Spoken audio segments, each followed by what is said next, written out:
This week we're going to preview a series of USDA reports that were released on Friday, January 12th at 11 o'clock Central Time. We're also going to take a look at updated weather trends for Argentina, where corn is pollinating as we speak. And we're going to wrap things up with slightly weaker trends in U.S. corn export sales.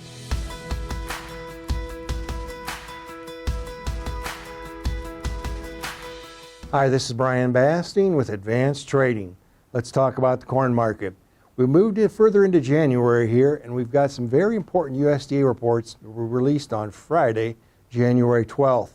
That includes final crop size for 2023 corn. It also includes updated supply-demand report, as well as a December 1 stocks report. Let's preview the trade estimates for those series of reports. Now, a lot of numbers here. We're looking at the top, the crop estimate, the middle, the grain stocks, and the bottom on the carryout estimates. What I want to do is zero in here or highlight what I think is the most important number after everything is boiled down on Friday, as it were, and that's the carryout estimate. In January, in December, the USDA pegged carryout at 2.131 billion bushels. Look at that range, quite a wide range, nearly 300 million bushels on that range. So the average is a little bit smaller, about 40 million bushels smaller. Let's see how that number comes out on Friday. Now, we looked at this slide last week. It's the price change of March corn futures on the day that those reports are released. And this is what we highlighted last week, and we want to reemphasize this week. There is the possibility, underlying possibility, of increased price volatility that day associated with surprises in the numbers, end user coverage, whatever the case may be. But look at that. There have been many years where the price has been sharply lower, but just as many years where the price has been sharply higher. So we strongly encourage you to work closely with your trusted risk management advisor to have your strategies in place prior to the release of the reports. And we looked at this next slide last week looking at South American corn production. What we highlight here is that Argentina is in a position to increase its production 50% or more from where it was last year. And that would be 827 million bushels. Let's take a moment now and look at where this corn is produced in Argentina. Let's take a look at the provinces that produce the most corn. 4 key provinces here in Argentina: Córdoba, Buenos Aires, Santa Fe, and Santiago del Estero. Over 80% of the corn in those provinces. Now, corn is pollinating as we speak in Argentina.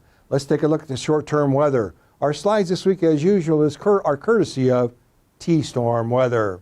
We're starting out here looking at the last 30 days. Again, a crop that is pollinating now in mid-January. We're looking at all those areas we just highlighted, looking at the last 30 days, normal or above normal precip. So this crop has a much better moisture profile compared to last year. What about looking ahead? Looking ahead to the next 7 to 10 days here, we are looking at some moisture in those northern areas.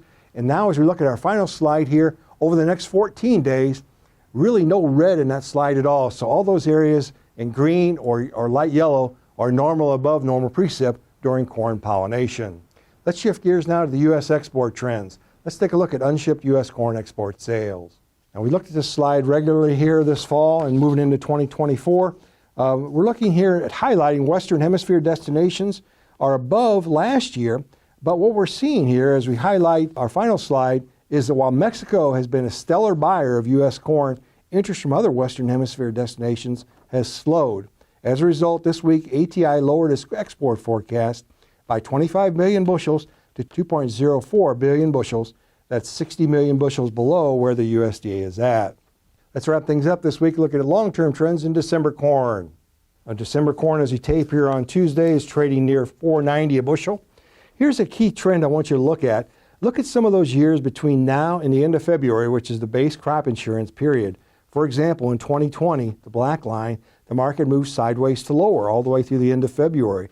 Same general trend that we saw back in 2015. So there are years where the market has gone higher from this point, but there have been years the market's gone lower. So we strongly encourage you to work closely with your trusted risk management advisor to continue to defend your balance sheet. Now, if you'd like more information, please feel free to contact us at 800-664-2321. We'll put you in contact with one of our risk management consultants who'll be happy to visit with you at your convenience. And remember, we upload every Wednesday. Make sure to subscribe to our channel to never miss an upload. And on Friday, January 12th this week, we'll have a live YouTube update after the release of the reports at 11 o'clock Central Time. Thanks a lot. Have a good week.